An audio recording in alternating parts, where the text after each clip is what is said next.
Welcome back in, everybody, to the Bottom Line Podcast. It's been almost a year, but we're back. I've got Alex with me, and I've got Nathan with me, as always. How we doing, boys? Has it been almost a year? It's What been the hell? almost a year. I think the last one was in February of last year, right before the Elimination Chamber. So Wow. we're almost a year. Holy cow. Yeah, that's crazy. That's craziness. A lot's gone down. A couple of us have moved. Y'all remember Nathan the grew. rumors that were going on back then, like Rock showing up and stuff like that? Oh, it was so much better than what actually happened. Yeah, that'll be Year fun to later, talk about. Oh, Just disappointed. I can't wait to talk about all the things we thought was going to happen versus what actually happened in Mania. That's true because the last one we did was not too long before I was getting ready to go to WrestleMania, which I did go and I did enjoy. But for obvious reasons, I was disappointed in some of the matches. So that'll be fun to talk about. I guess first up, the big topic in WWE right now, since we're thing here, John Cena's retirement tour. What do we think about the overall year? So we're going to do just the whole year. We'll go way back, so we'll talk about the final match. We'll get there. But what do we think overall? Oh man, that's a good question. I'm conflicted because I think it was really great in some areas and it was really bad. I think it was just right pretty much the whole way down, which for me is almost more disappointing because this was the last year that John Cena was going to be wrestling. I really expected them to lean further into a whole cohesive story, and I don't think that's what they did. I think they tried to make a couple dream matches, but without a shadow of a doubt, the thing that created the most mayhem and problems in the retirement tour was the heel turn and then his two sidekicks, The Rock and Travis Scott, not showing up after that. I think that created some serious issues and wasted a lot of time. It almost felt like after they did the heel turn and nobody showed up that they waited. Like they thought, hey, eventually they'll show up and we'll do the story, and nobody ever did. There was so many good moments too. I'll say the Royal Rumble was a really good moment. Prior to the heel turn, Yes. We got to see John come out and be John Cena. Obviously, I think his heel turn was the best executed heel turn of all time. Now, the follow-up to the heel turn, absolutely. The turn was done so well, and just for them to follow it up with, and I've seen John in 100 interviews talking about this, and it's always disappointing because they spun it like it was this big meta thing where I'm John Cena, I'm a bad guy now, so I'm not going to give you anything. And that's meant to be part of the artistic heel turn. The problem with that is it was disappointing. Like it didn't feel like John Cena evolved in any way. He just changed his John Cena for an entire year. And I'll say it. He was trying in the heel run. Like I know he was. John would never phone it in. But the heel turn ended up afterwards. It looked like he was just phoning it in every week. Mm-hmm. Yeah, it felt lazy. The heel turn felt like the heel John Cena. It just felt like he wasn't trying. Yes, Cena just doesn't care anymore. Mm-hmm. And I wanted to bring up. I wanted to bring up a point because I think we've all talked about this via text and some things over the year, but it came out that John wanted to do a full, year of dates, 300 plus dates. He wanted to visit every arena in the country and have a true farewell. And whether I'm reading this right or not, I could be wrong, but my understanding is they told him no, which in the current state of the product, it's not that we don't have great things to be proud of, but that was the dumbest thing I've ever heard. And I think that upset John, truthfully. And so I think he put less effort into it because he felt a little slighted by that. That's obviously just speculation. But I got the same feeling you guys did. I got the feeling that the effort wasn't being put in. and that the lack of effort was spun to be part of the story. I got the opportunity to go see him twice while he was on his retirement tour, and it was great to see him one more time. But I think that retirement tour will go down in history as one of those that could have been great, but really fell flat. Truthfully, it was like, I wonder what was going on behind the scenes. This is where I would love, where I hope Unreal gives us more. Why did Dwayne just disappear? We know he's around the product. We know he's a part of the board of TKO. He's in this world. He's not just ignoring it completely these days. So why did he just never show back up? Thoughts on that? I'm going to save them for a later segment that we have planned. But I have some. I feel like it's good speculation. We'll talk that in a little bit. I thought, but matches. The retirement tour. Oh, go ahead. Go ahead. Since we like to talk about matches and rate things, we're not going to rate any of these matches, but everybody give me your favorite match, and then we'll go around and do least favorite match of the retirement tour. I would probably say for sure. My favorite match of it was probably him and AJ. That one wasn't bad, or him and CM Punk. But the only problem with that match was that it was in Saudi, so I can't say that was my favorite. But any of them that he really fought someone that he actually had a rivalry with, they were all good matches.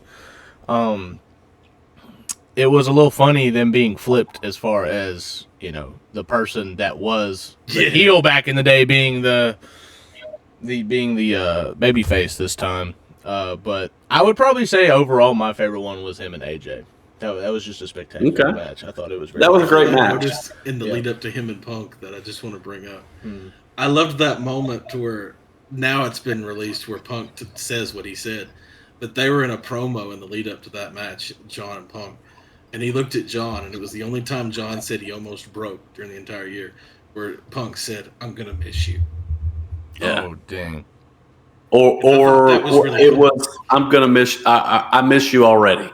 I think it's something to that effect. And I just thought that was cool between the two men. That was He added that in. That was a great match. They gave us a lot of the matches that we did want. And that's the good part of the retirement tour. The ones that stick out in my mind as the best, him and Sami Zayn. That was a great matchup. Him and Randy Orton, him and CM Punk. A sleeper that and this one's my favorite. So sorry guys. John Cena versus Logan Paul was my favorite match of the retirement tour. And I know that some folks are going to vehemently disagree with that, but I just think that's one of those matches that it's not something that we've already seen, right? And it wasn't just a nostalgia fest. It was truly what I think John was trying to bring to the retirement tour, which is I want to take new stars in the future of the business and showcase it. And to me, that was perfect for that. It was such a well-executed match. The crowd was into it. Logan hit all his spots, and you could see him almost in real time in that ring learning from John.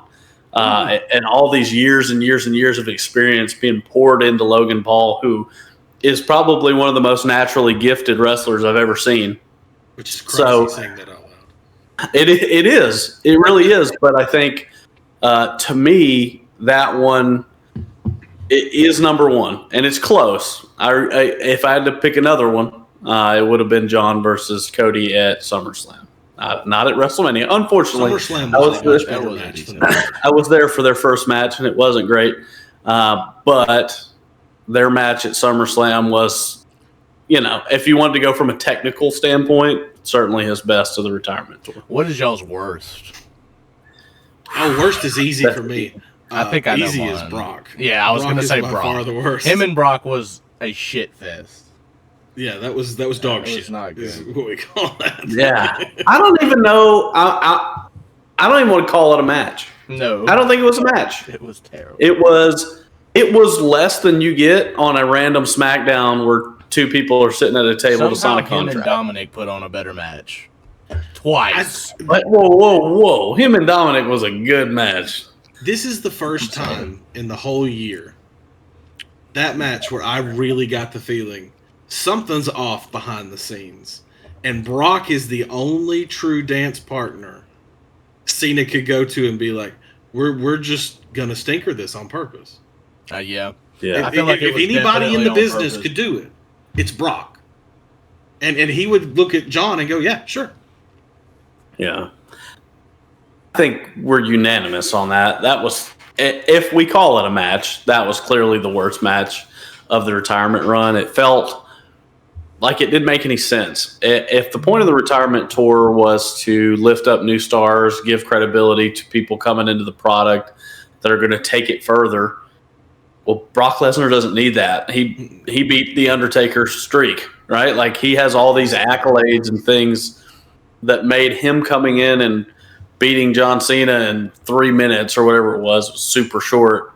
It just made it unnecessary, and honestly, it felt like a spit in the face to the fans. And I would truly have loved to have been in the creative room when that decision was made, and I'd love to know what the input was. Who stood up and went, hey, let's have Brock Lesnar just absolutely destroy John on one of his final matches at what was supposed to be WrestlePalooza. They played at WrestlePalooza like it was going to be this big PLE that was going to just blow people's socks off. And I can't tell you, I almost bought tickets to that show and drove down there. Marketing was better for that. We're going to go together. Show. That's true. Yeah. We had talked about driving together up there. And I am so glad. I remember watching the end of that show and going, I can't tell you how upset I would have been if that was what I would have got going down there. That was the exact text message we sent was, yeah, oh God, we didn't go. Y'all remember, like, before the show aired, how, like, it was showing the fans, like, that it came all across the world to see John Cena's last retirement match, or like a part of his retirement tour, and it was like, I'm from Sweden, I flew all the way over here, or I'm from Denmark. Dog. If that was the PLE okay, you've inspired me. I traveled halfway across the world to see, I would have jumped off a bridge later that day, bro. Like, you've inspired me. The worst match of the retirement tour was not Brock Lesnar versus John Cena. It was Gunther versus John Cena. Oh, you're right. That final match was trash. And I'm going to tell you right now, I get it. There's a million people online that'll tell you, oh, he was smiling and he was just tapping out because that was the end of his career. I don't care. That is so uncharacteristic of John Cena that it makes me sick. And for that to be the final match that John Cena ever puts on television is ridiculous. And don't get me wrong. I think Gunther has some really great qualities.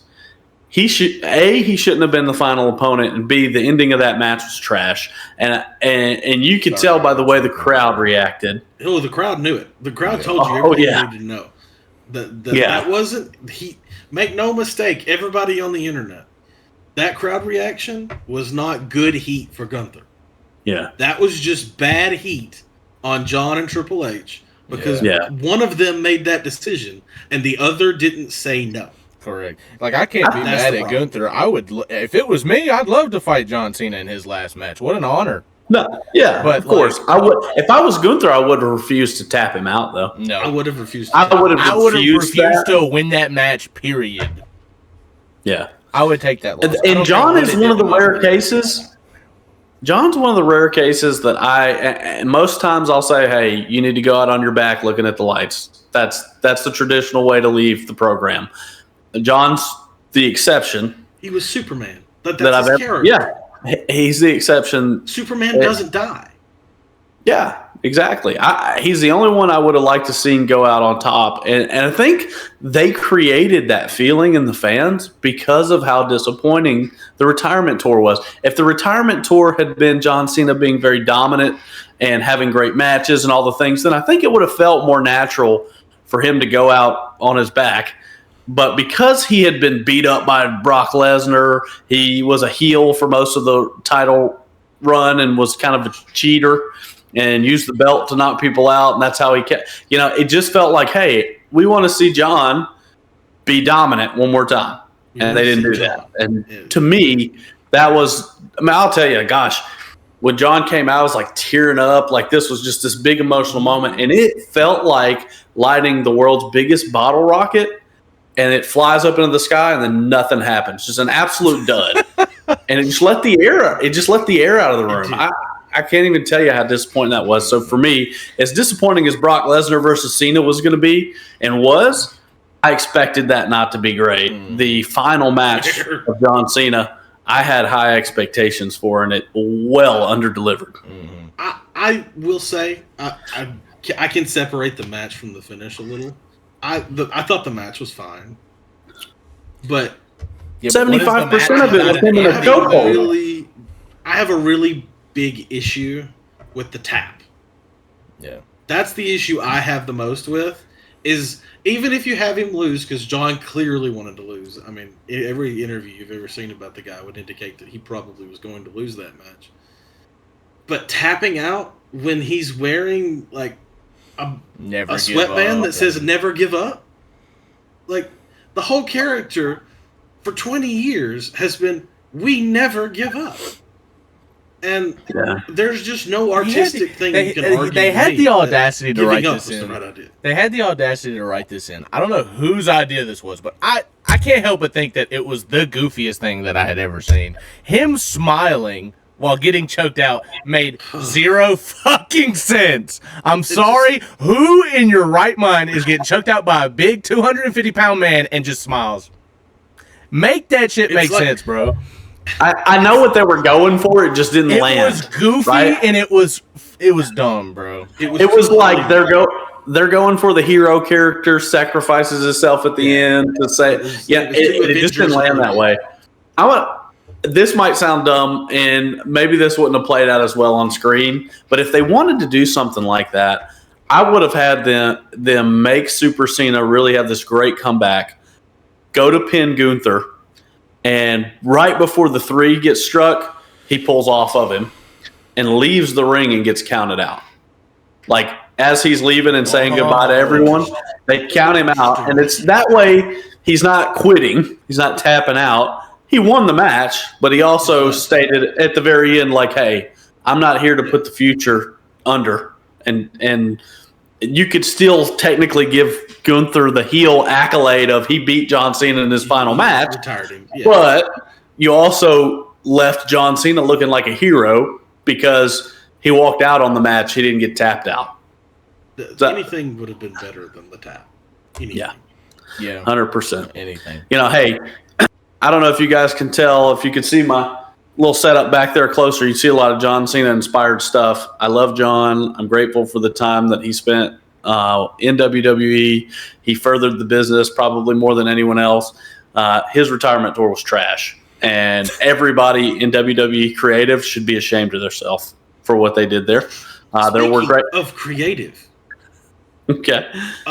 Before we get into the latest creative and certain feuds and things we'll talk about, let's do a overall creative conversation here and do our full State of the Union with the product.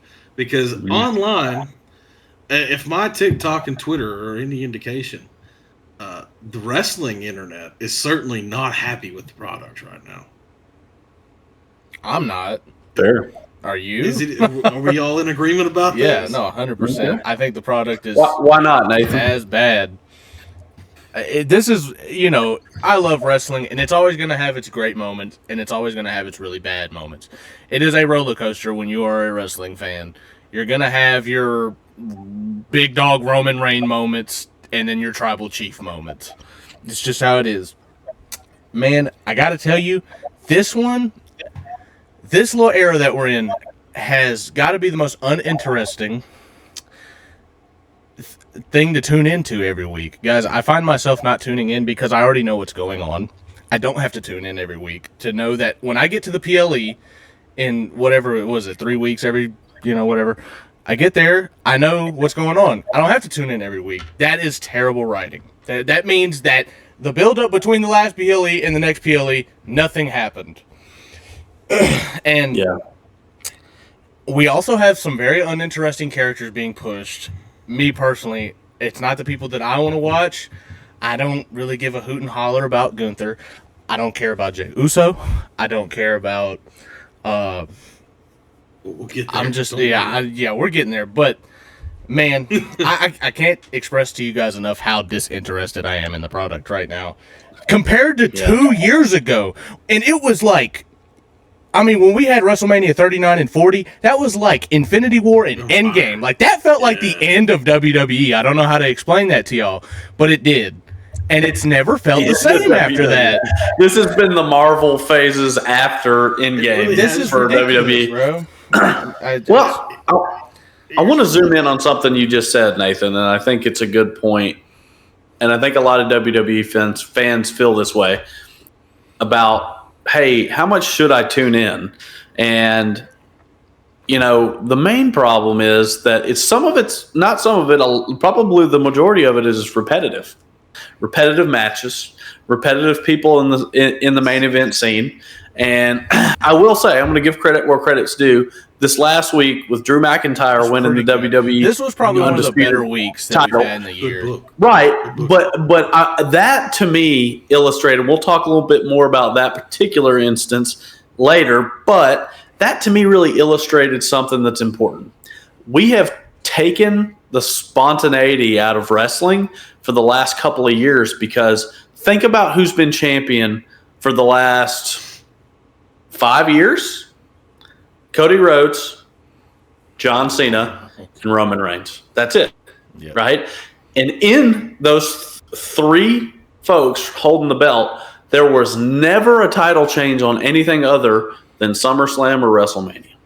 And the other what that does, yeah, what that does to your product is it makes people feel like, you know, hey, why should I watch SmackDown this week? Which, again, I'm going to give credit. They pulled the trigger on a SmackDown title change for the first time in over half a decade. In Berlin. But prior to Dublin, it was all the way on the other side of the planet. Yeah. Prior to, you didn't really get that magic that you used to get, like back in the day when Mick Foley won the belt on Raw, right? Just randomly. Like, they used to have title changes, and they had enough variety in the main event scene to where you didn't feel like, oh God, we're going to tune in this week and get a Cody Rhodes promo, and he's the captain and the quarterback, and whoever he faces, he's not going to lose to him because it's not WrestleMania or SummerSlam. So I think that's a good point, and I think variety is the key, and I am very encouraged by what I saw recently with Drew winning on SmackDown. What I would add here is I feel like there's a hole in the calendar, and I think we all kind of understand why there's a hole in the calendar after SummerSlam. There's a thing called the NFL that's on that screen right there that kind of slows down the business in the fall. But it feels like after SummerSlam, if you're a really smart WWE fan, you know exactly 2 or 3 dates from August to January that you really have to watch. Because they're not going to change the major titles. The smaller ones are going to. The pay-per-views other than Survivor Series are not going to be super interesting. So you basically have this giant hole. And if they're unwilling to change titles at minor pay-per-views, it's going to continue to be a giant hole until we change the philosophy like we hope they just did. Or we prop up one of these events later in the year as being worthy of a title change. Yeah. Man. That's the problem. Because we know to watch the Rumble there always could be, you never know for sure, Mania and SummerSlam. Yeah. So that covers that's just bad creative through the summer. That's bad creative. Yeah, it's telling that your depth chart from a star perspective is low. And for me, here's my main point, and I'll back off and let you guys give some points, is, you know, hey, I got really into going to the shows in the last few years. You know, as the depth chart in the stars have started to thin out, the ticket prices and the cost to be a fan like that have increased threefold. To me, it makes no sense. It alienates and prices out your true fans, and TKO has got to really go back and reevaluate that, because that's not what wrestling's about. And that might work for a little while, and you might be able to prop it up with Saudi Arabia money a little bit, but after a certain amount of time, you're going to lose that foundational fan base that you've built over decades that made you great in the first place. And I think they've got to move back towards affordability to get people in the building, and they have to move back to more variety in the main event and less predictable shows. Mm-hmm. I'll even go so far as to expand here. I was talking to some friends back here at home, that not in our group chat, and they were asking me about this specific topic and how it's gotten more expensive. And I said, this is the one instance, and I'm not even trying to advocate for the old man to come back, but this was one of the old man's key principles. He wanted everybody who lived within 60 miles of the arena to be able to buy a ticket and come watch wrestling. Mm-hmm. Right. Vince was always that way. It was always very clear that he could have charged these outrageous prices. He chose not to because of his philosophy. Yeah.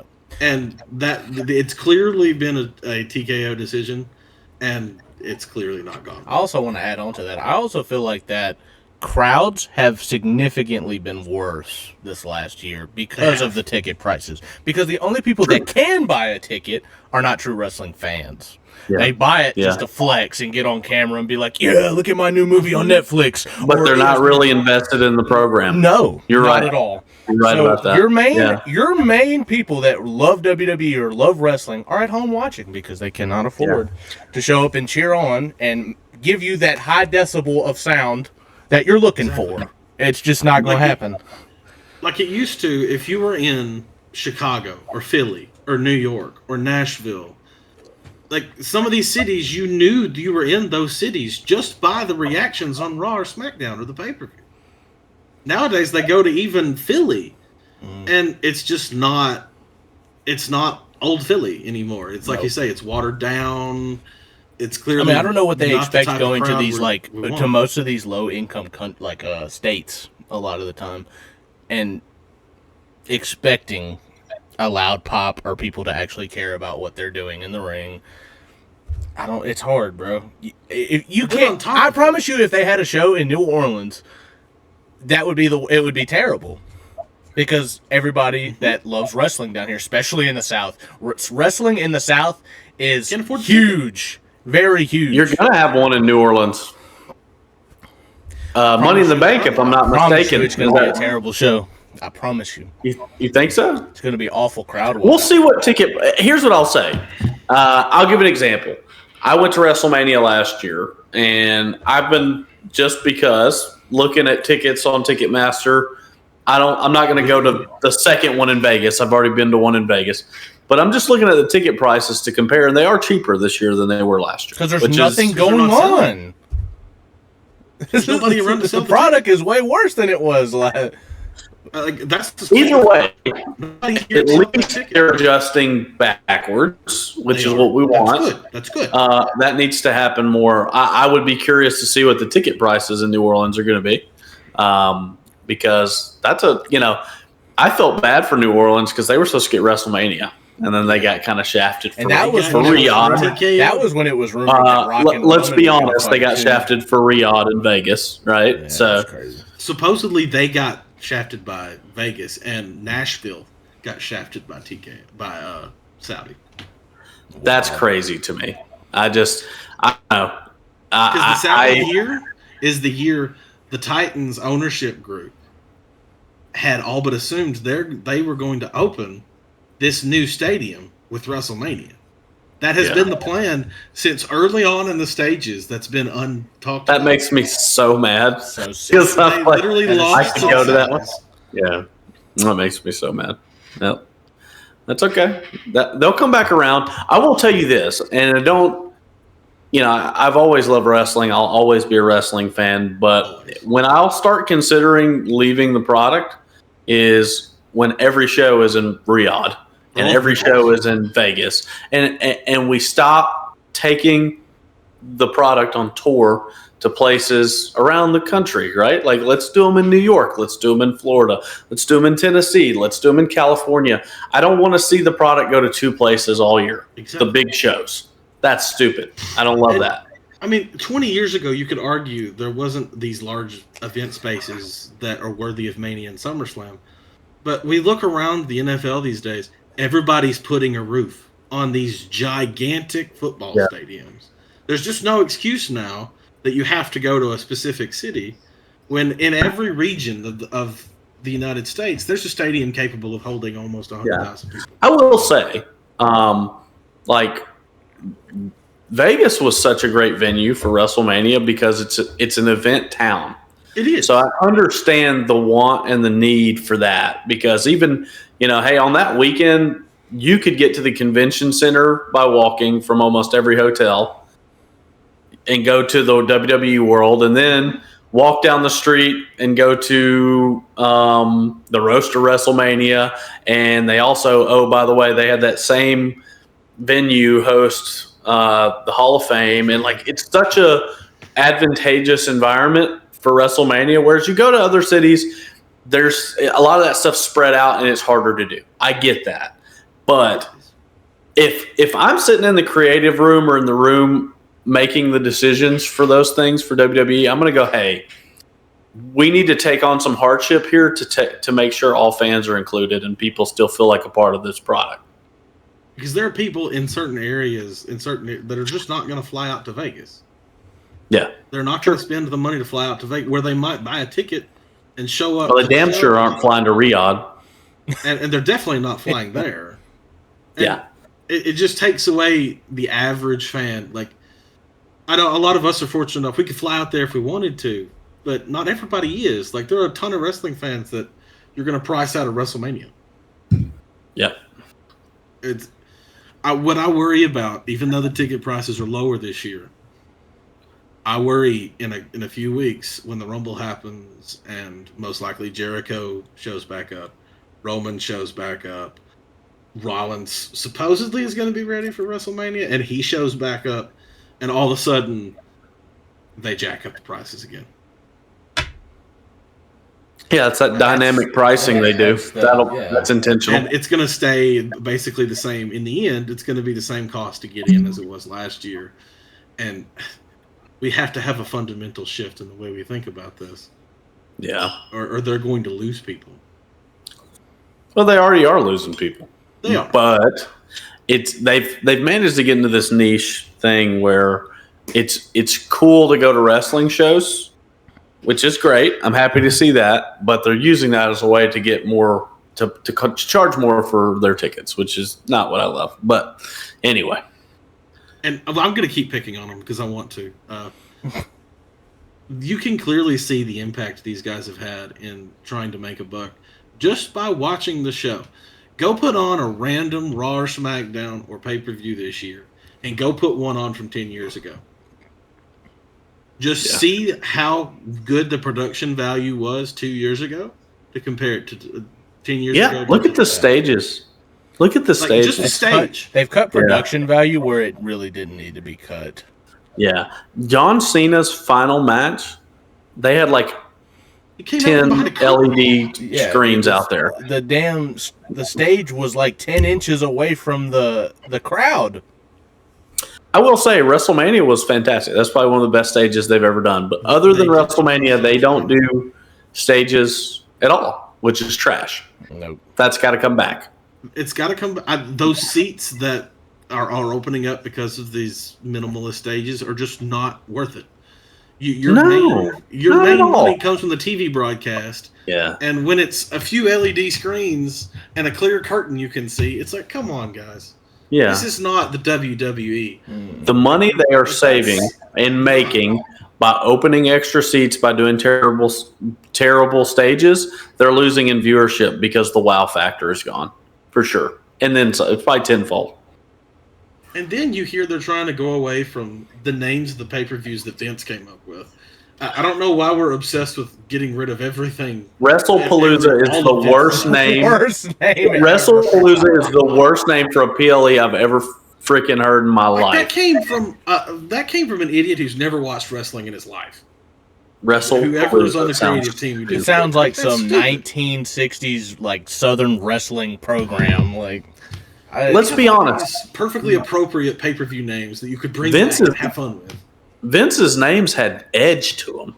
And how you feel about Vince personally is up to you. I get it. He's done some bad things. We're talking about his wrestling prowess here. Judgment Day, Armageddon, WrestleMania. Names that have nothing to do with what he did. Yeah, they're just Backlash. Dude, he had pizzazz. If they start replacing all the PLE names with crap like WrestlePalooza, that's again just going to push people away from the product. And his names allowed that creative thing to show up in the stage, in the setup around the stage. You know, back in the day, you used to have all these like really cool setups around the stage. Like when they had TLC, they always had everything laying out there. It was always really cool to see. Yeah, well, they did it for Stranger Things Raw. That was cool. That was an awesome stage. But why do we have to have Stranger Things involved to have a cool stage? Why can't we do it? Because wrestling is cool and we enjoy that.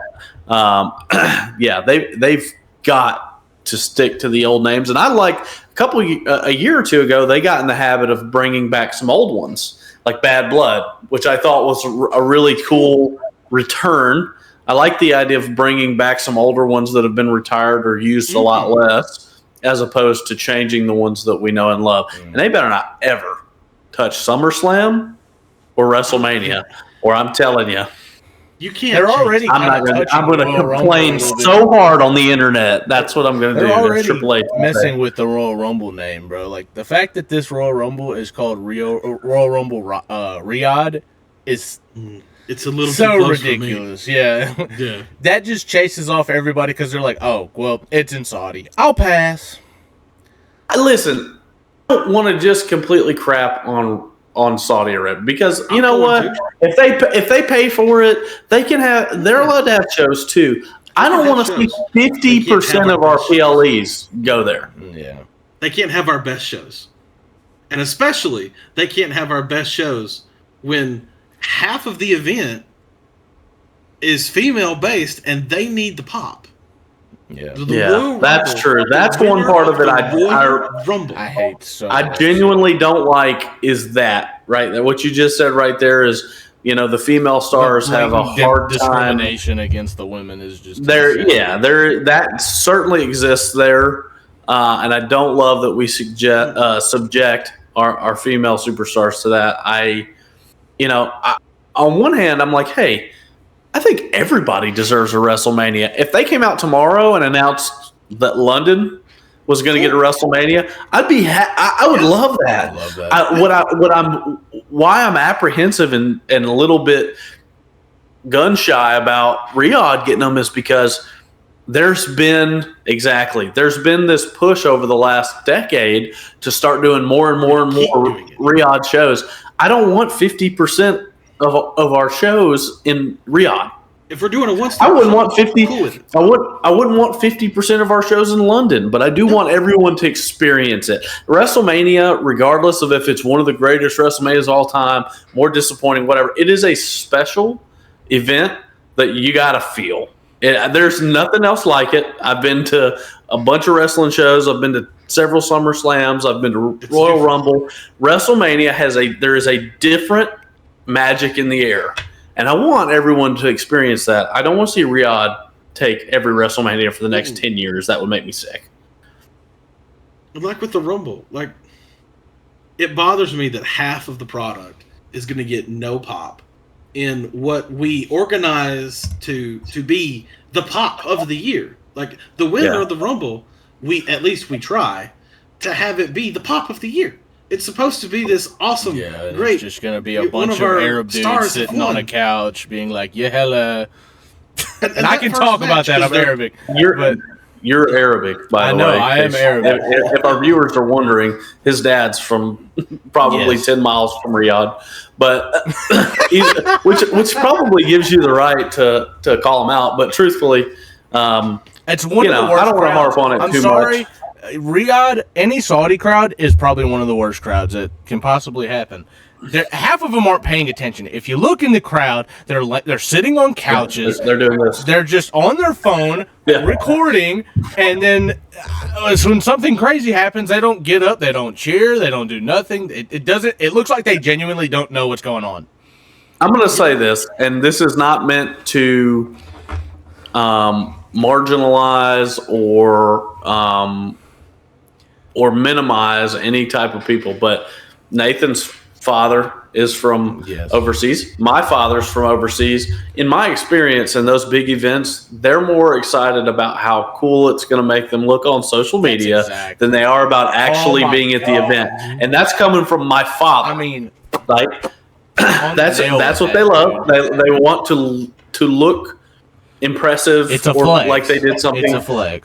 But I just want fans in the building that love wrestling. That's what has to be there. And if they get this WrestleMania and they don't go back for 10 years, I'm fine with it. But if I see Riyadh WrestleMania again in this decade, I'm going to lose it. Yeah, it's a problem. Yeah. I would even suggest if they get the Royal Rumble again, I would go so far as to suggest splitting the Rumble into 2 nights and having one event in Europe and having one event in Riyadh. If we're going to keep doing it in Riyadh, we need to split the dates and have the women go on Saturday in somewhere in Europe and have the men down in Saudi Arabia on Sunday. Or do them both in the United States where we love everyone, right? Because we can't have this big event pop not go anywhere. And I want to say, big events. a lot of, and this is very clear from what you see from SmackDown and Raw and any PLEs we have overseas. Some of the greatest WWE fans live outside of the United States. Absolutely. And I pray that they get WrestleManias and they get Royal Rumbles. I had the pleasure while I was there in Vegas for WrestleMania. Man, it was cool. I ran into people from London and I ran into people from Ireland, and they were as big, if not bigger fans than I was. So I pray that we continue to reach outside of the United States to have those big events. Almost all of those events are fantastic to watch, by the way. They are. They're great. They're great crowds. I just, selfishly, part of me wants the majority of them to stay in the United States because that's where WWE was built, right? Yes. And just like the NFL, we can have a game or two overseas every once in a while, but that's the American Football League. Right, yeah. I want to see WWE stay majority home in the United. I want them to use the pay-per-views for the cities that we've always traditionally given the best shows to. Like, there's a reason why everybody loves wrestling in Chicago, Philly, Nashville, and some of these cities, because they always produce great crowds for the PLEs. Yeah, you can depend on all of those cities. If I want to go put a random WrestlePalooza, Indianapolis is not the place to go. Yeah. You go to Philly or you go to Chicago. Like, give it to the correct cities. Because right now that's not happening. Agreed. Now that we've done our State of the Union, let's talk about feuds and we can get a little happier here. Let's talk about my favorite women's wrestlers, since I'm in charge and I'm going first. Let's talk about Becky and Maxine. How do we think she's improved? Before I give my thoughts. Great question. I like the concept of putting a newer, less experienced wrestler with someone that's got some great shine, that does a really great job of lifting the newer talent up, and I think Becky is that. Becky, if you work with Becky Lynch, seems like they always learn something. And they always take a step up. Maxine, prior to working with Becky versus now, I do see that she's elevated herself. She won the Intercontinental Championship. That was a great moment. Technically, like from a technical wrestling standpoint, I don't think she's very good. Not really. Yeah. She's got some effort to put into her ring abilities. It's not crisp. It's not sharp. The bumps aren't clean. It feels like she doesn't lay into the hits. Watching that match last week, and I was texting you guys every time they had a botch. It was real. You could watch it and see rough at times. Yeah, and this speaks honestly to something I feel like the product has lost in some areas recently. It was always about making the fight look like a real fight, even though we know it's not. And and we still want to protect kayfabe and make it feel and look real. we've gotten into these weird, especially lately, some of these weird matches where they do moves. My mind goes back to Becky Lynch versus Nikki Bella, where she was slamming her head into both the tables over and over and over, and both the announce table. And it looked so poorly illustrated. It did not look like her head was at the tables. It looked like Wile E. Coyote and the Roadrunner kind of stuff. And that's because that's probably a spot that somebody thought up and thought it looked cool. Well, I'm just saying, there's no way to make it look cool. It's just so that goes back to like, hey, Maxine needs to work on her ring skills and really make sure when she's in the ring having a match, it doesn't feel like a play or like a ballet, that it feels like a fight. And if she can do that, I think that takes her up even more, which is what I want to see. I think she's got all the potential in the world. She's got the look. She's got the personality for it. And she really works hard. Like if you see any of her social media, she clearly is working at it. She's not lazy. Yeah. Yes, she's got to be a good wrestler too. She does. Because she has all the rest of it. She can talk. Just got to fix that wrestling a little more. Something I noticed back, I forget which event it was they did in San Diego, because I remember they're in Petco Park. Was it Survivor Series? Yep. Something I noticed at the end regarding Becky, all of the heels just walked straight back through the curtain, blinders on, didn't look at the crowd at all. But Becky Lynch did something that they all should learn from. She didn't just walk with blinders all the way to the back, because that lane was really tight. This was not like a giant lane they were walking through. And the crowd was, of course, giving her hell. And she turned around and started giving the crowd hell back. And the crowd was giving all the rest of them the same hell. But that shows how, like, it's the little details like that get you with, like, a heel run. All the rest of them just don't care. And she's back there doing everything to get heat. Yeah. It's a great point. I noticed that too. Something that sticks out to me, and I can't cite exactly where I heard this, but I know I did. I want to say it was when Cody had his podcast and he was interviewing John Cena, and they got into a good conversation about how they don't do house shows anymore. So you don't get the opportunity to go out 100 times a year to a crowd that's not televised and try things, see how they feel, or learn things from other wrestlers that are more experienced without being on television. On national television, where you're going to get clipped on TikTok.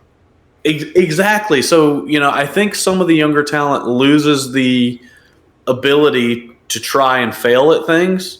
And it appears to me that house shows teach you, not that I'm a wrestler, not that I've ever done it. I don't, if I ever jumped in the ring, I'd probably be worse than the worst wrestler you've ever seen. But my point is, being a viewer of the product, I can see where they're less seasoned and where they're less mindful of the crowd, because they don't have that constant repetition, those constant moments to interact with the crowd and not be under the microscope of the camera.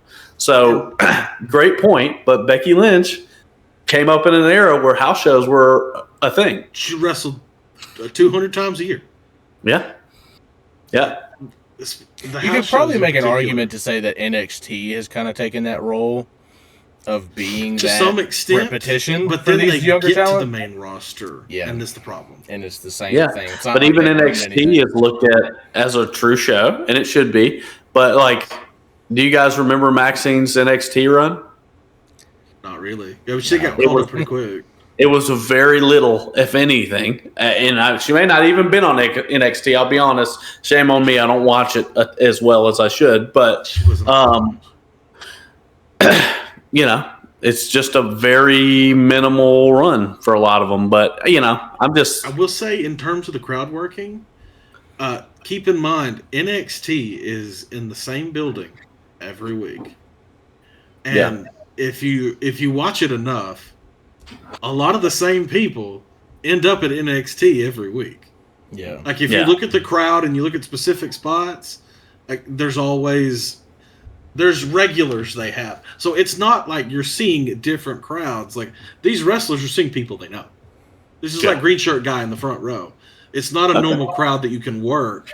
Yeah. Like you Yeah, going town to town. San Diego. Yeah. Yeah. I think that was part of the art form.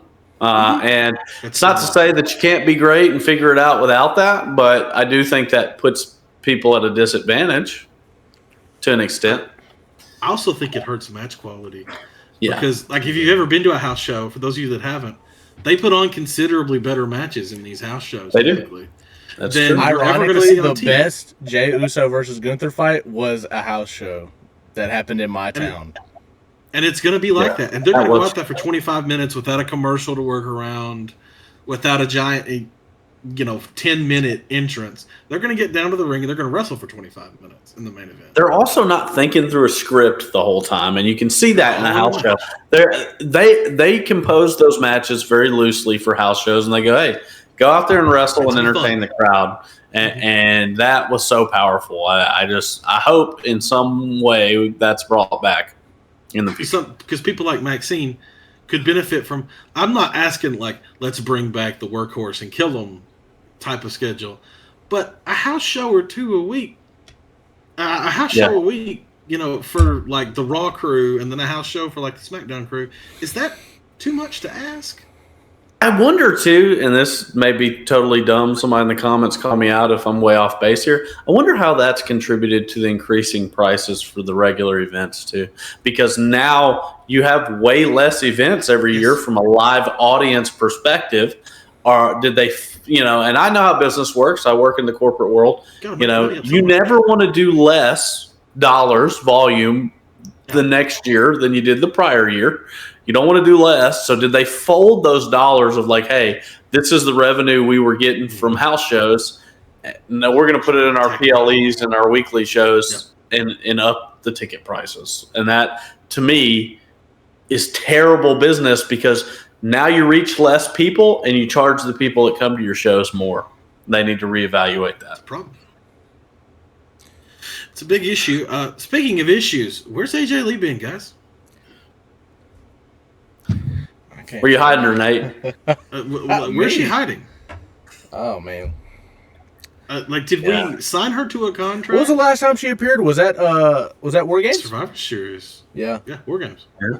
Wow. Did we sign her to a Roman Reigns contract? We'll get to him later, but did we sign her to like a Roman Reigns deal where she shows up for a few shows and that's it? She's been back for what? A SmackDown, two or three SmackDowns, and 2 PLEs since she came back. Yeah, it's not been many. This is another thing where I'm going, hey, do I want to have AJ Lee on the show versus not have her on the show? Absolutely, we want her on the show. But if you can't get somebody signed to a contract where they have enough appearances to tell a clear, cohesive story with continuity, don't do it at all. Mm-hmm. Don't do it at all. I just wish that, and I don't know if this is the talent or WWE and the way they structure things is like when you go to sign someone into a contract for 2 years, have a loose plan of what you're going to do and what their overall arc is going to be. I get things are going to change, but if you don't do that and you go sign AJ Lee, and let's say, I don't know any details of her contract, let's say they sign her for 8 dates a year for 3 years. And if you don't come up with any plans, then it just feels like you shove her into a program whenever you get the chance. Now and then. And that sucks. It's like those 8 dates, or however many, should be used coherently, not like we're going to put her in here at WrestlePalooza. We're going to put her in here at the War Games. We're going to bring her in for the Rumble. And then we're going to work her 4 or 5 dates before Mania and then Mania. Like, come on. Like, do all those dates in the Mania season and just let her disappear like Roman. Yeah. Let her disappear. It doesn't make any sense. Yeah. This does not make any sense to me because she got this gigantic pop of the year, and then she just disappears. Yeah. There's lots of other... Because there are a lot of women wrestlers right now that could benefit from having a feud with her. And it just hasn't Tiffany happened. Stratton. I'm going to give an example of someone who did it perfectly. And I think maybe you just said the name if I heard you correctly. Trish Stratus came back for a heel run, and it was great. Her matches with Becky Lynch were fantastic.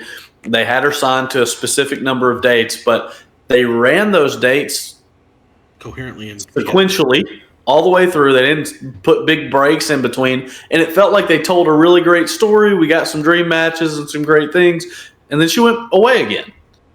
That's what they should have done with, or should do with AJ, because, you know, as much as I love seeing a big star return, and her return was really great and really well done, I don't want it to turn into, oh, Roman Reigns is returning again on it's like a Monday Night Raw. He has returned 15 times this year. I just want a clear, cohesive story, and if you can't sign somebody to enough dates to do that, don't do it at all. Mm-hmm. Exactly. Agree. Speaking of incoherence, The Vision. Hey, go ahead and disband that shit. Where are we going with this? Because Rollins I don't got think hurt they and- know. I don't think they know. I don't know if they do either, because Rollins Every got single hurt one and of felt those like everything's wrestlers, except maybe like Bronson Reed, I think the only person who's benefiting from being in this faction is Bronson Reed and maybe Austin Theory now. But man, I can't help but think that Braun is suffering from being in this faction heavily. He just put on a fantastic match last week with Punk. And probably the best of his career. It's one of the best of his career. And it's just that he has to be with this silly group every week. That now involves Logan Paul as well, which he's suffering from being in this group too. I don't know. Man, that's just... I think it's a dumb faction. It was made poorly. The guy that created it, which Seth Rollins, the person that the whole point of the faction is not on the show every week. I forget what's wrong with him. Isn't he injured or something? The shoulder. Shoulder, that's right. He's not there. Paul Heyman is... Paul Heyman can almost carry anything. You got to give it to that man. He can. But he's not... I don't think he genuinely cares about this faction to go out there and put out a decent promo for him. And I don't know. They're boring to watch. They're at the end, like we were talking about earlier. At the end of the show is very predictable these days. It's because of this faction. They come out here and they wreck the last match or do something. They come out and attack everybody. It happened. It's like the same thing they were doing with Judgment Day. I don't know what I'm about to say. It's the Judgment Day place. I don't know what's up with them creating these factions and then making it where they end the show off for the next year. I'm sick of it, man. And it really ruins the faction. Like, we don't care about Judgment Day. Why? Because we see them every week do the same finish. Why is that what we have made factions into? That's stupid. If I was in creative, I would take Braun Breaker and Paul Heyman. Yes. And split them off from this. Braun Breaker needs to be like the new Brock Lesnar. He needs to be treated like that. Paul Heyman guy. Yep. It would make a whole lot more sense, and you can do a whole lot more with Braun that way, because he's already even in this dog shit group. He's clearly the star. He's clearly a star. But we all, like, you saw the match the other night. Like, he's got to get away from these guys. And what might benefit, given the fact that Logan isn't exactly a full-time performer, even though on Twitter he likes to say he is, I think the faction does benefit him a little, in the sense that there's something going on that he can come back to, where he's just not coming out and being a grade A asshole to everybody in the building. That's true. It's giving him something to do. And for Theory, like, the group itself could be good if Braun Breaker and Paul Heyman weren't, like, basically forcing them all to the main event every week. Yeah. And you could pull them in and out when Logan's there, and, like, you could do a whole lot more with it, in my opinion, if you split them away. Because it just doesn't work. All I'm saying is I got one request from this entire faction. Now that Austin Theory is back, I am a true believer that Austin Theory can be somebody in the WWE. I am. I think he's got it somewhere in there. He hasn't found it yet, but he will. And if they just smother his momentum from doing this masked character coming out, he shaved, new theme music. I mean, his theme music is so sick. They're doing some things right here, but they need to book him good. And they can't do that whenever he's just coming out and ruining the main event every week with a faction that sucks. We need to get that man in some good matches with Trick Williams, with all these other people. LA Knight, we need something with this kid. Because I see it. I see what Vince McMahon back in the day saw in Austin Theory. I can see it. It's there. But they need to do something about that. I'm going to tell you this, and this is going to sound very much like, oh gosh, speculation, what could have been, blah, blah, blah. But, as I think about the vision and what it could have been, it feels bad right now because you've taken a bunch of stars that have almost nothing in common, slap Paul Heyman in there, and you call them the vision, right? It feels like people that are interacting with each other and helping each other out that would never in real life, which isn't great. Some of the greatest factions on earth, like Evolution, felt great because you were like, hey, I think these people would align like this in real life. Triple H and Ric Flair were friends. Exactly. DX felt so good. It's because Roman Reigns and the Bloodline, they were family, right? Yes. And that's why it felt.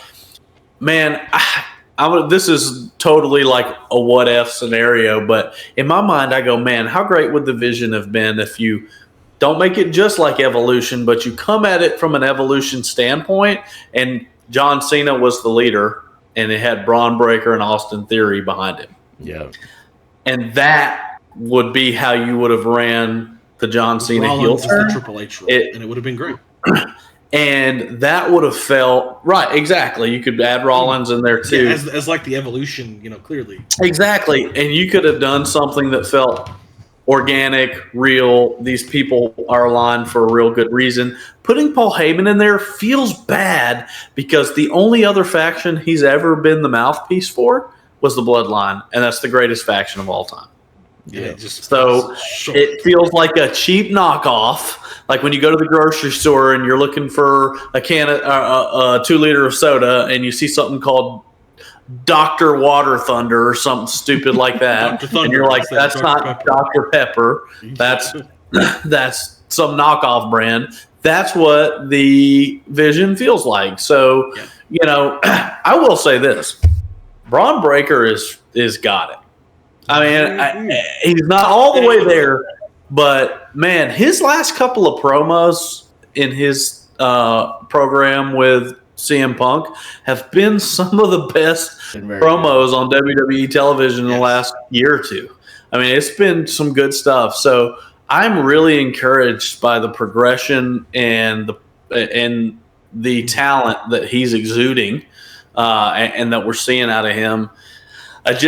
I would be inclined to agree with Will there and say, hey, he's got to break away from the vision. Is Paul Heyman the right guy to be his guy? Maybe. It feels too close to Brock Lesnar and Paul Heyman for me to like it. Here's the difference. Here's the difference I have with this. I don't want it to be like Brock Lesnar because Braun has something that Brock never has. Well, until the very last set that Brock... He can talk. He has promo Braun skill. Can talk. This to me feels more like while Braun wrestles and kind of feels like Brock, the interaction between him and Heyman can be more like the Punk and Heyman interaction. Yeah. I'm going to say the Paul Heyman guy isn't just where Paul talks the whole time. You want to make good. You want to make good TV. Hear me out. I like your idea. Let's mix it up a little bit though.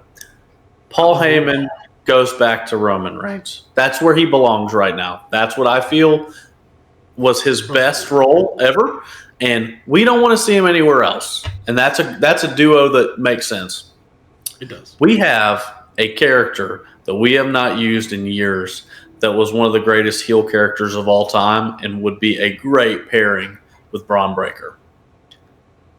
Triple H on screen, needs to come back and be on screen and be authority again. He doesn't wrestle anymore. We get that. We understand why, but it's still PK. Not even just the authority, but a mentor. a mentor that is past his prime. Okay. Let's think Batman Beyond, Bruce Wayne that can't fight anymore, but he's got a lot to give you. Yeah. With a young, energetic, powerful, adrenaline-filled Braun Breaker, that takes him to the next level. We don't use Triple H in that capacity at all, and I think it's time to. And here's what I'd say: Braun Breaker is a heel. He needs to stay a heel. Triple H has got some freaking heat right now, guys. He does. From the internet wrestling community, everyone's mad at him for booking poorly. Now, whether or not that's all him or TKO or other things is for other people to say. But I would take that. I would dig my heels into it and use it. And use it to make Braun Breaker great. And they could do that. But Triple H has got to step out. Who's been around long enough over the last 20 or 30 years. When is World Wrestling Entertainment at its best? When the boss is causing hell. Yeah. That's true. Like, it was the old man, but there was a period there where it wasn't the old man, and it was Triple H. Yeah. It's always the best TV when the boss is causing hell. That's true. It's a good it's a formula that works. And I think Braun would learn a lot from Triple H because I see some similarities in those two. Mm-hmm. Just in their early careers, the intensity, just the natural heel persona. And, some people might say that's too close to Triple H and Batista or whatever. But, I think he's too much of a mix to say he's too much like one thing. Yeah. Because he feels like a bunch of them. But it's a different game. Triple H is past his wrestling days, and he's the aged veteran giving direction to the new age folks. So I think it would be great TV. Speaking of Paul Heyman and Roman Reigns, maybe this is because I'm biased and Roman's my favorite current wrestler. It just feels like when he's gone, everything feels less important. Very much so. Like you can put the title on Cody. And I love Cody Rhodes. I have a belt somewhere in this house he signed. But Roman, when he shows up, even without a belt, even without Heyman and the Uso Stooges, he still feels like the top guy. Yeah. And I feel like with him not there, everything just feels crappier. Yeah. The brand suffers a lot with his presence not being there.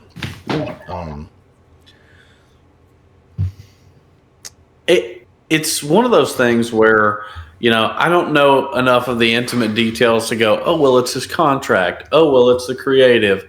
Whatever it is, Roman Reigns is far, and I can't believe I'm saying this. I never would have thought I'd say something like this years ago, but Roman Reigns is head and shoulders the most talented and over person you have on your roster. And when that happens, people clamor for them to appear. If you think about it, go ahead and I want you to rattle off a few of the most over and popular superstars in WWE history. Go. Rock, Austin, Cena, Stone Cold. Rock, Austin, Okay, stop. Stone Cold and The Rock. Thank you.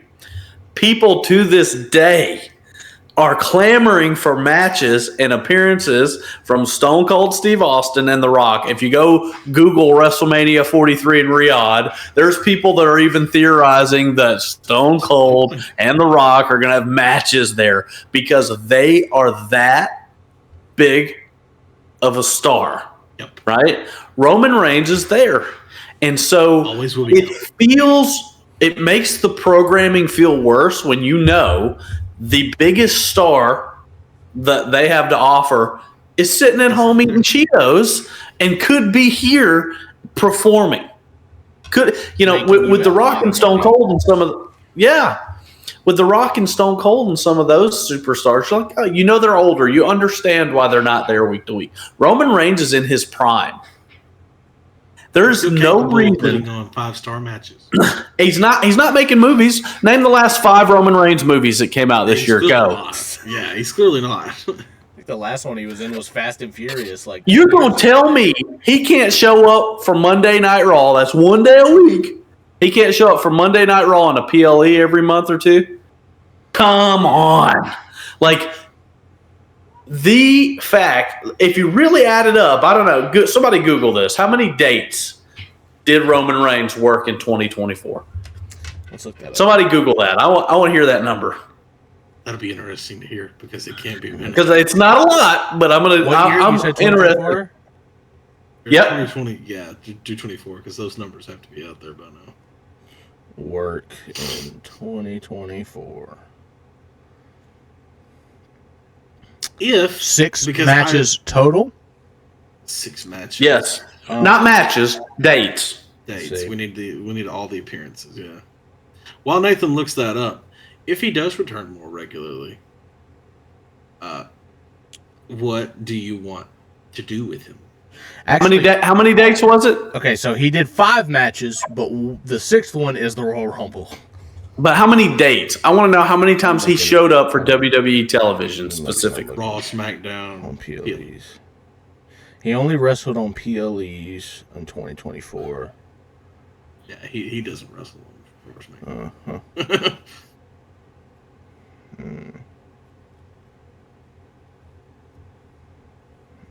Let's see. I'm going to type in how many appearances.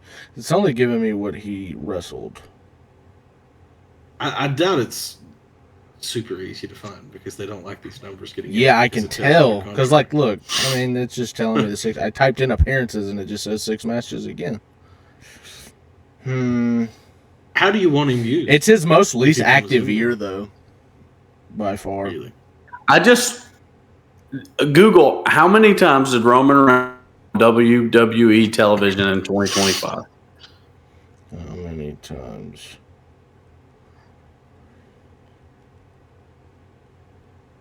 Because he was here. In He was 2024 or 2025? Doesn't matter, whichever one they'll get. 25.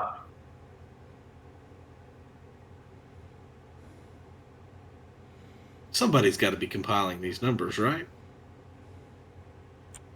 This is where we need a chat. He was Jack more figured active this in out. 2025 with 1 more match under his belt. Let me see. Okay, let's back off of that. You said how many matches His did he key work? appearances is that he was in the Royal Rumble, got eliminated by CM Punk, WrestleMania 41. Then he teamed with Jey Uso at SummerSlam, Crown Jewel, Survivor Series, returned to neutralize Brock Lesnar. That's it. He only had 5 appearances, I think. That's 5. Yep. Okay, So let's work off that. let's for argument's sake, let's triple it. Let's say it was 15, and we lost some appearances in there. How many appearances is that a month? Ooh, that's approaching less than 1. It's not less than 1, but it's really very close. that you gonna tell me you can't pay this man to work more than 1 day a month?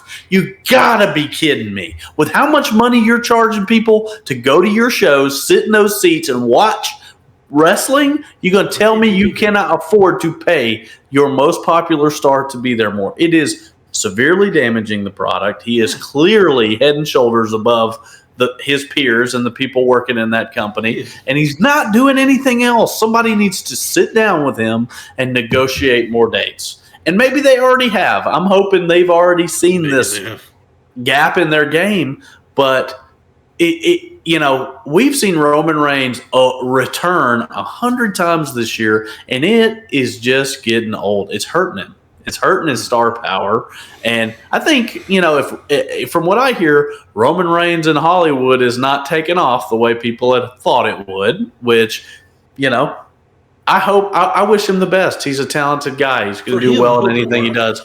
But while he is on that roster, he's what people are looking for, and he's not there. He is there less than once a month, which is crazy to me because the top stars, Stone Cold, The Rock, Triple H, and even beyond that, John Cena, those guys were working 250 plus dates a year. That's crazy. The we had to triple what we think he worked last year to get to 15. I rest my case. I think it's severely damaging the product. We have too many of these guys that are like this. Is the problem? Like, when was the last time you saw Randy Orton? True. Yeah, that's the answer. That's my point right there. That silence says everything. We have guys that, I get it, they have good contracts with their families and all that. I don't, even me, personally, I don't mind them being gone for long stretches. What I want to see is, like we were talking about with AJ Lee. If we have 15 dates, use all 15 dates between whatever date the Rumble is. We have it up here. Use it between the 31st of January and the 18th of April. Let the last date of his year be at WrestleMania. And while I don't love that, at least we have coherency during a stretch. I have the official Roman Reigns appearance schedule for 2025. So his first one is Royal Rumble in January of 2025. He was on the Raw Netflix debut. That's his second appearance. WrestleMania 41. It's his third appearance. Raw on July 14th. That's his fourth appearance. Then he was on Raw in July. July 21st. That's his fifth appearance. He was on every Raw episode leading to SummerSlam, which, how many was that? That was July. SummerSlam takes place in August? 6, 7, 8. We'll give him 9. Yeah, that's about 9 right there. And then he was on SummerSlam, of course. So that's 10. Then he was on a Raw in September. So he took a massive break right here from SummerSlam to Raw. From August 2nd to September 29th, he was on an episode of Raw. And then he was on an episode almost a whole month later on Raw, November 17th. Then he was at Survivor Series and then Crown Jewel. 13, 14. So 14. So how many dates is that? It's 14. We were about right. 14. So 14 or 15. So we're about right. Yeah. 15. So you said 14? 14 or 15 appearances on the schedule. Probably contracted for 15. They just didn't use one. Yeah. I don't know. To me, it strikes me as almost absurd that's the best we can do for our top star. And I would even say part of Roman Reigns' allure is that he is scarce, that you don't see him all the time. And I appreciate that. I get that. 14 dates is not going to cut it. That's not good enough. That to me is damaging. It seems like you only pull him out when your views are low, and that's a bad look.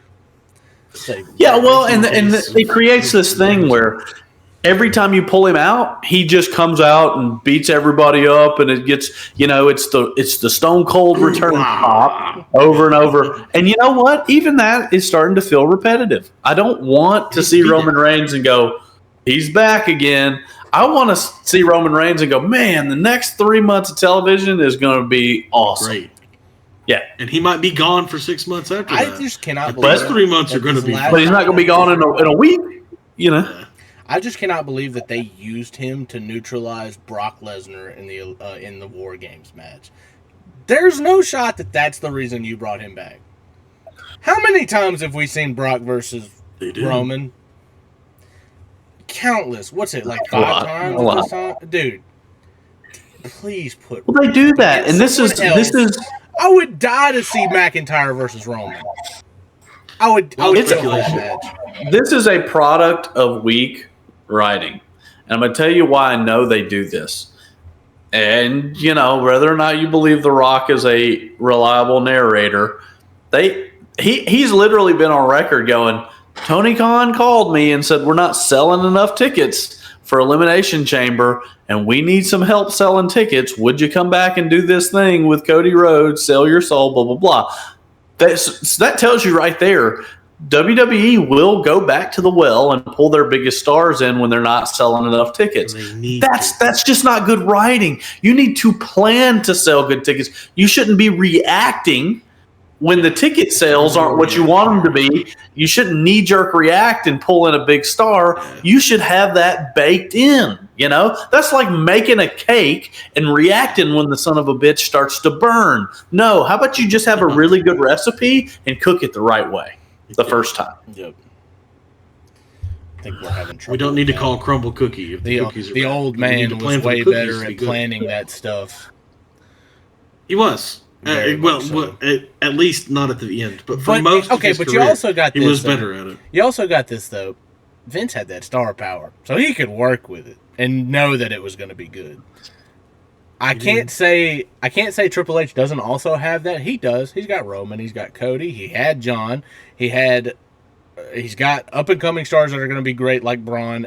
You still have LA Knight. He's got Obafemi coming up. We're going to talk about him in a little bit. He's got stars to work this out. He does. But man, Vince had that. He supposedly has Chris Vince Jericho. had that. I mean, you almost couldn't miss a PLE because The Rock, Stone Okay. Cold, Hogan, all these Devil's other guys. advocate. Well, I don't want that sounds bad, but what stars does Triple H have that are truly giant draws that were not a product of Vince McMahon? Name them. Not one. Not really. You could Truly a stretch big and say draw. Cody. No, Vince McMahon personally went to Cody Rhodes' house and brought him back to Fair. That is true. WWE. That is true. He That did was actually- That is a during- Vince that was McMahon during pull. Vince McMahon era. I'm gonna tell you right now, I don't know Triple H personally, but from my standpoint, Triple H No, never Cody's gets been on that record plane. with that. You're right. So Cody Rhodes is a So- Vince guy. Keep going. I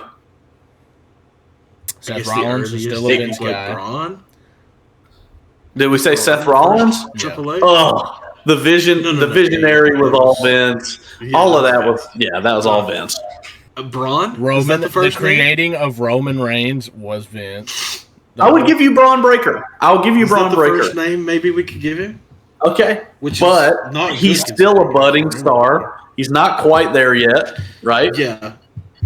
So Is there any main event? I am not convinced that Paul Levesque can make one. Yeah. I've not seen it yet. This is He can bad. book one. I almost don't want to say this, but I want to say his most profitable superstar under his belt is Jey Uso. And it's crashed and burned very hard. God, Look, listen, I'm just saying. No. I've got trash, one. dude. Gunther. Trash. Yeah, but is Gunther dead ass? I'm not going, but here's my point. I don't know. You're It's you're a right. Vince Gunther is a star, but I'm gonna be honest. I like Gunther. I've watched him wrestle several SummerSlams. I've seen matches. I think he's a great wrestler. If you came to my town and Gunther was the main headliner, was the biggest star on that ticket, I won't go.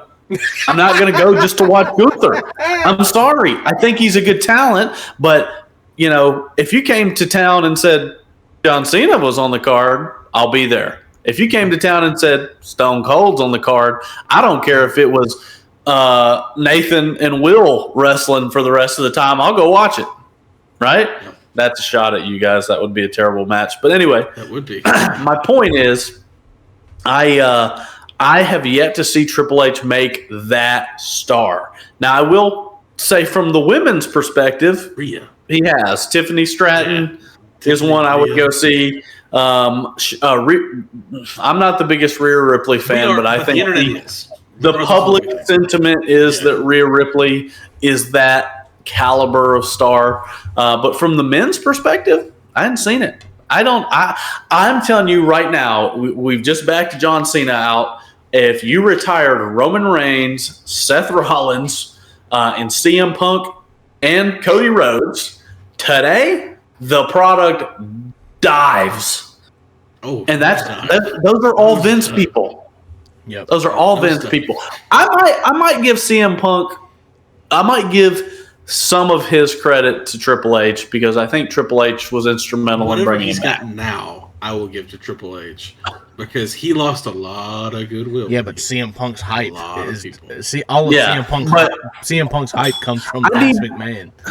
I mean, Vince had an eye for that was special. Like I spent years going, I don't care how you dress Roman Reigns up. I don't care what you call him. He ain't got it. He can't cut a promo. His wrestling sucks. I spent years doing that, and I've been watching wrestling my whole life, and that is the one hard line. I was like, Vince, I disagree with you on this, and I will tell you right now I was Damn wrong. it, the old man was right. He knew it was there. He was, and it wasn't just him. I'm sure there's other people, but they saw that talent in him, and they really worked to get it out, to bring it out. Yeah. I don't see Triple H doing that with people. He doesn't, like, he's trying. I think he's trying to do it with Gunther, but Gunther is never going to be anything more than Ivan Drago. He's Ivan Drago from Rocky, and he's a good, solid technical wrestler, but I am not going to cry when Gunther retires. I don't care that much. I just got to see him make a true star one time. What I think this, and he's not had a long time. Truthfully, he's been running the ship for 2 or 3 years, so it's not super long. He has time. But the biggest stars in WWE, guys, they're not young. No, They're not. No, They're pushing 40 or in their 40s. All of them. None of them are our age. None of them are And close to our age. that's not good. That does not bode well for the product. We've got to start. And Braun Breaker's 1.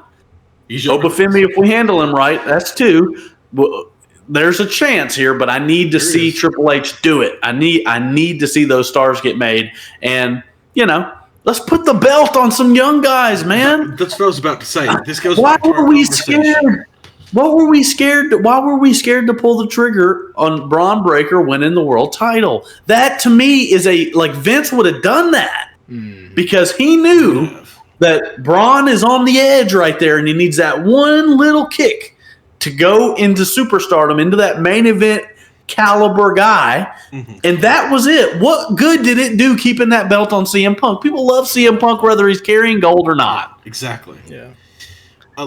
This goes back to just title changes in general, but first I'll go with Becky Maxine. Does anybody know the reason why Becky Lynch got that title? Because Maxine can't. Why she had the title? Why they put it back on her? Because there's an obvious reason why they did it. Oh, because they're scared to not have her carry gold. They sent her to she's on some TV show for Paramount, and she had the whole red carpet thing. So they put the belt on her so she could walk down the red carpet. They didn't change it for wrestling reasons. They put it on so she could walk down the red carpet holding that belt. That's ridiculous. So we're using titles the wrong way. And then we're keeping them on people because we want Cody Rhodes to be on the Today Show holding that belt in his suit. Mm-hmm. But I would tell everybody, we don't need Cody Rhodes to hold the belt on Hot Ones or on the Today Show. Those, or Punk. They can do those things without having the belt on them. Becky Lynch doesn't need the Intercontinental title on a red carpet event. This is what WWE becoming mainstream has created. And that is when you start letting forces that are not within the wrestling sphere dictate who carries gold, they don't need to carry gold anymore. That's not what it's for. And I hate that the product has become a springboard to Hollywood for everyone. Because all that means is just when somebody gets talented enough to be the guy, they leave. And that sucks. That sucks. They attempt to leave. Pay them more. And listen, the other side of this is I get it. Why did The Rock leave? Well, did he want to stick around for another 5 to 10 years and get slammed on plywood over and over for 250 dates a year to make a living versus going and acting and being in movies and not taking that physical damage? No. And that makes total sense. But if we're talking about you're going to make great wrestling, tell good stories, and have top stars, you gotta have to lean away from that somehow because then that just means every good person you got is going to try to go to Hollywood. And that's terrible. It just doesn't work. So, we have to start using the titles to make stars instead of having stars hold the title.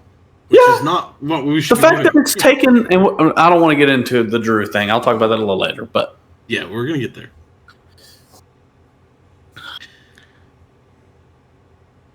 So let's get into The Rock for a second because we have a Rock fan here.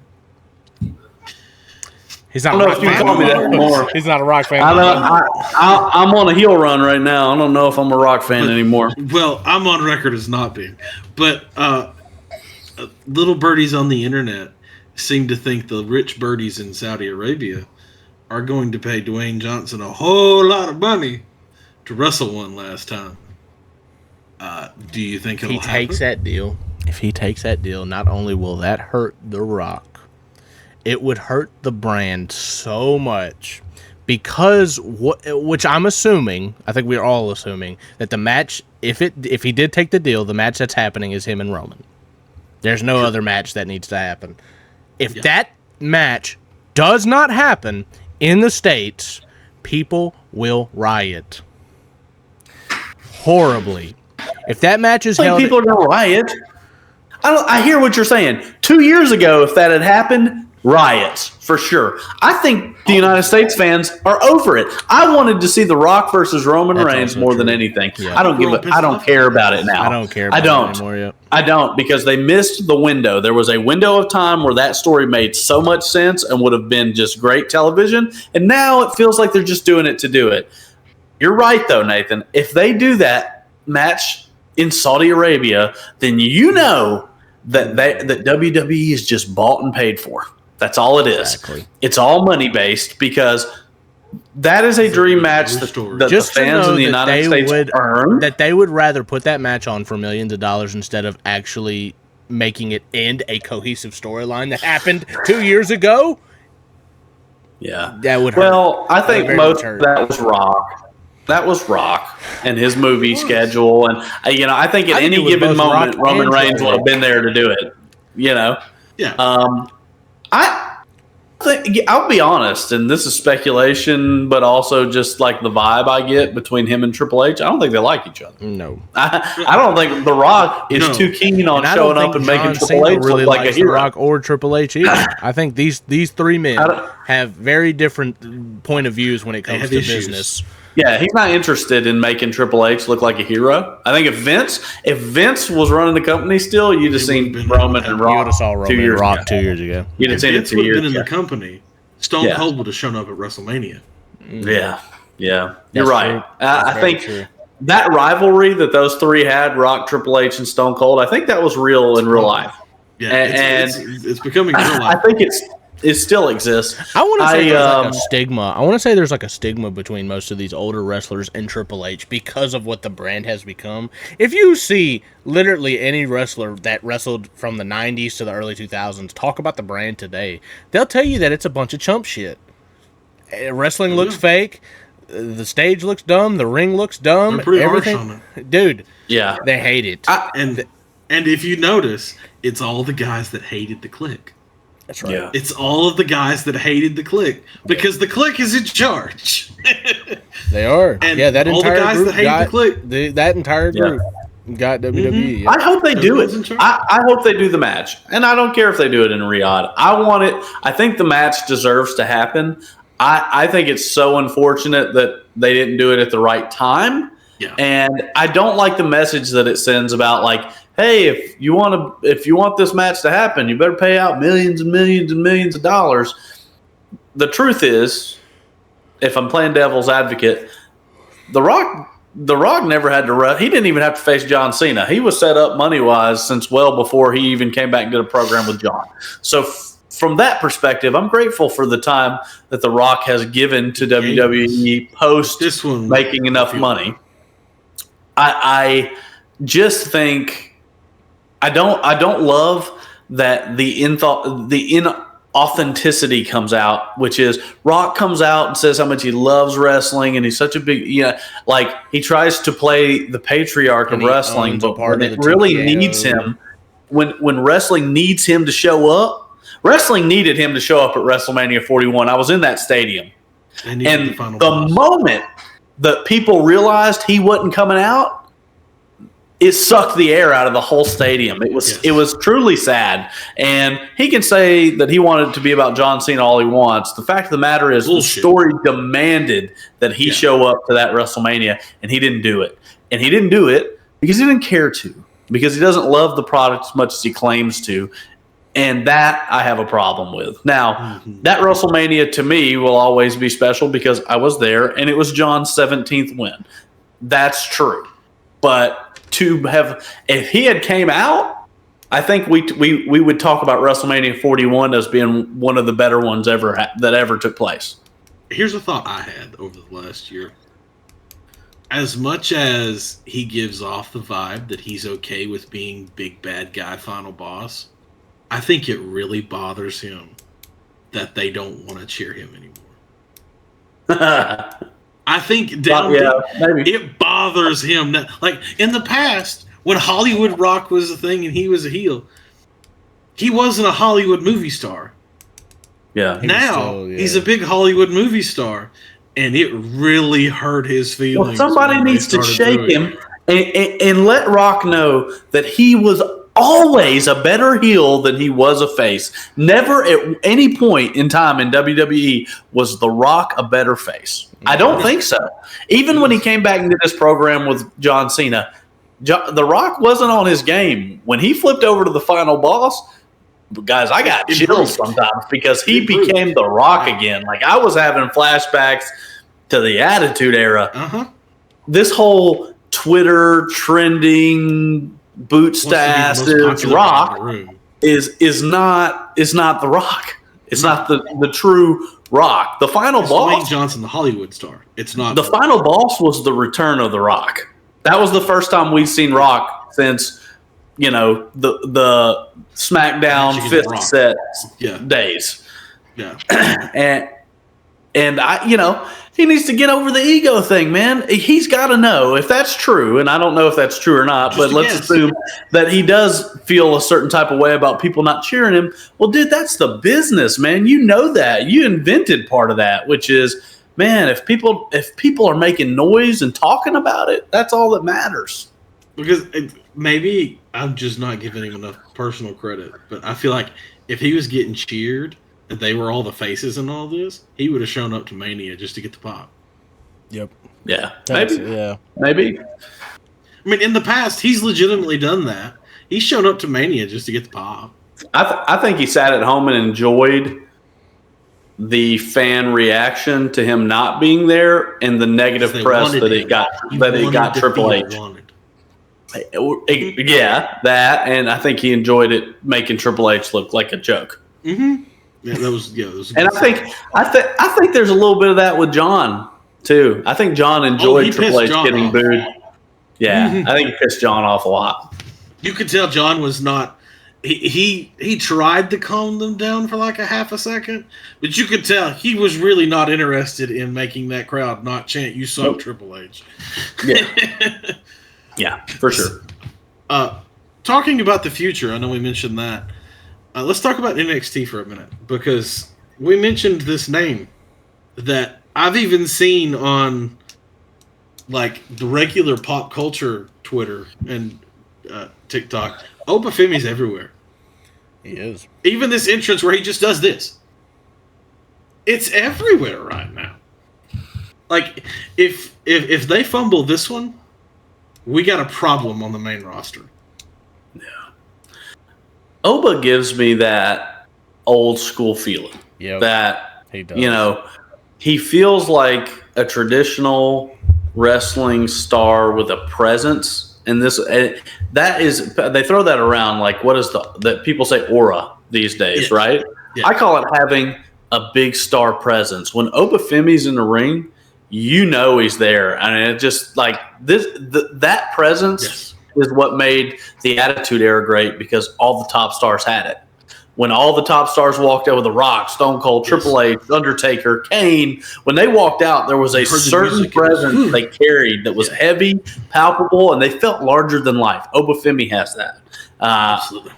I like his exit from NXT. I appreciate that they didn't have him drop that belt, because I think that when they do that, when they do that, it makes it makes them kind of start their main roster run on a negative note.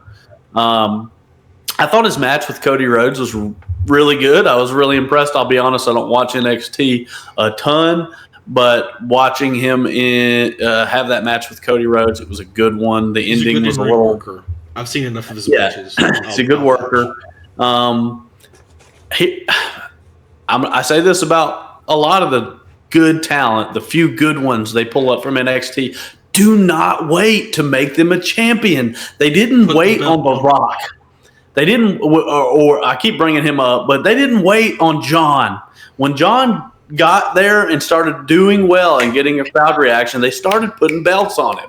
Move him up. Put the Intercontinental Championship or the U.S. title on him.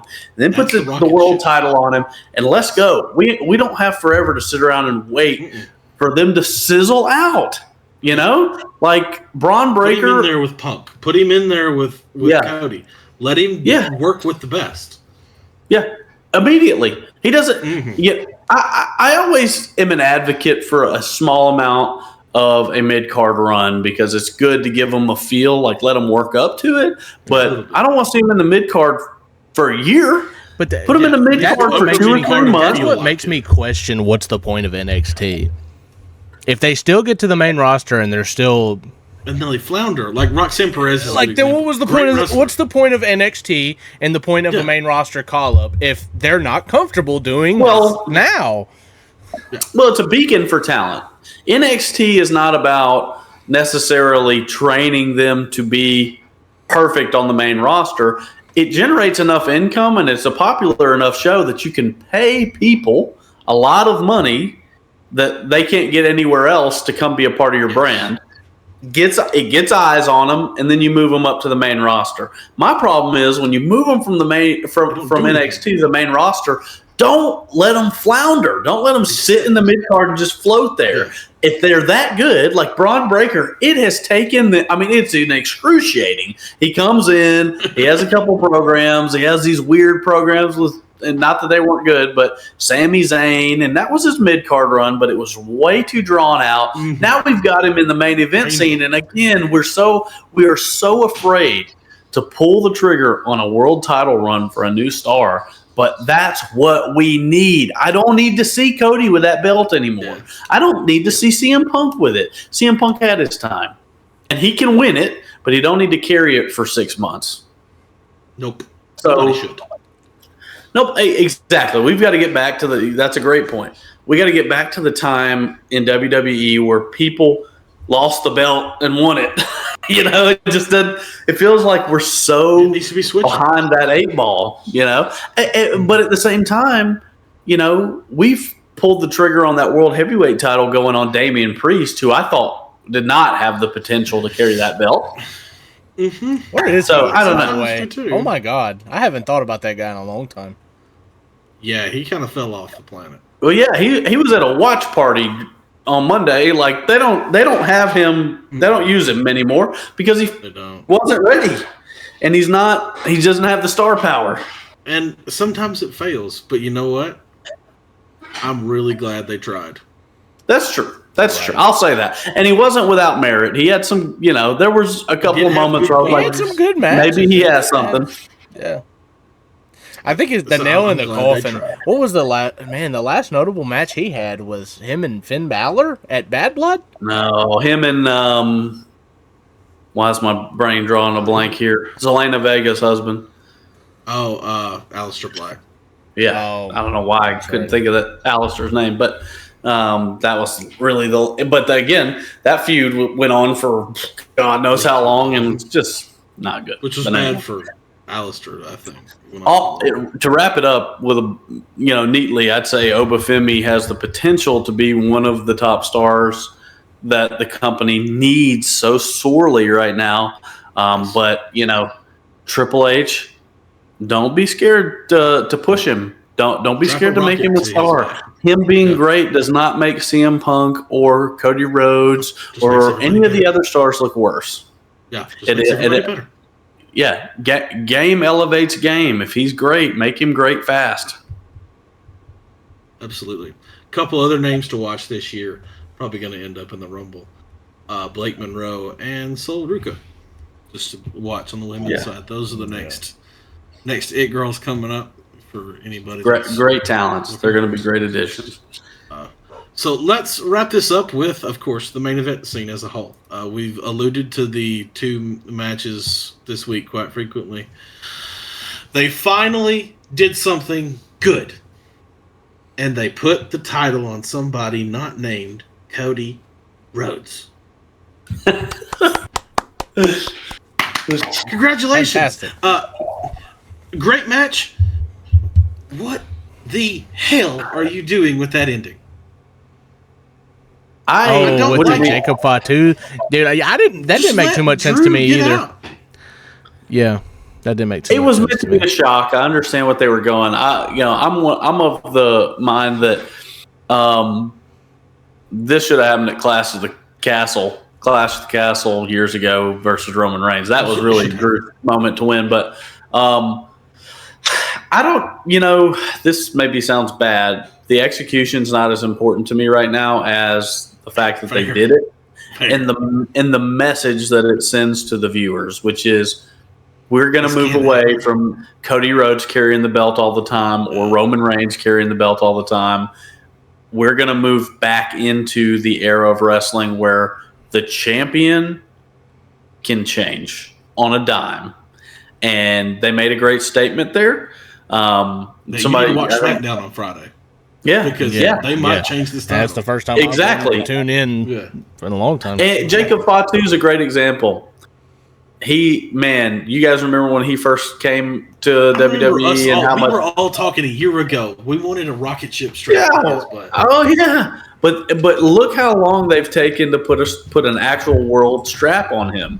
He needed it a year ago. Yeah, and I'm grateful that they're starting to move that world title around so other people can get it.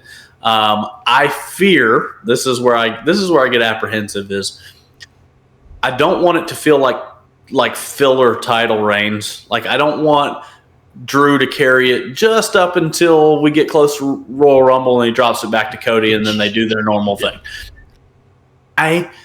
He's got the belt. Let him carry it into some major shows. Let's have the main event scene feel like something different. Let him carry it into the Elimination Chamber. Like at least get it to the chamber. Yeah, yeah, for sure. And even then, I think we all know we're headed back towards a Roman Reigns world title run. Probably.